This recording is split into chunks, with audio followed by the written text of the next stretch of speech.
three symptoms known in medicine as the triad. At the time, doctors believed that could mean just one thing: abuse.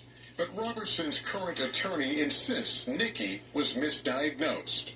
There was this tragic death of a chronically ill child.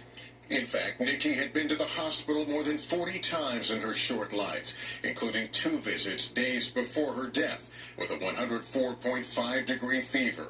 Something that Brian Wharton, the detective who arrested Roberson, didn't know at the time. We were aware that she had been sick recently, but I don't think we ever understood how extensive that history was. Wharton, now a minister, also didn't know that Roberson had autism, explaining the lack of emotion that initially made the detective suspicious.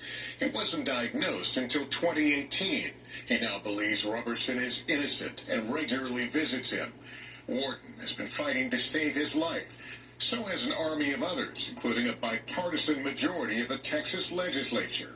We're at a point here where the truth about Robert is being avoided and justice is not being served. Tonight, minutes before the scheduled execution, a judge issued a temporary restraining order, delaying it so Roberson can testify at a hearing on Monday.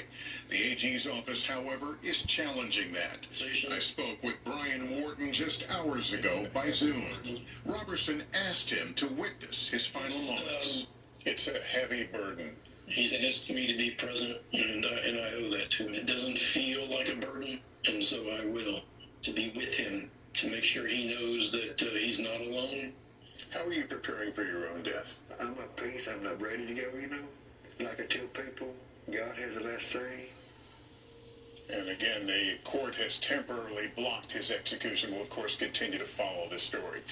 We turn now to the race for the White House with just 19 days until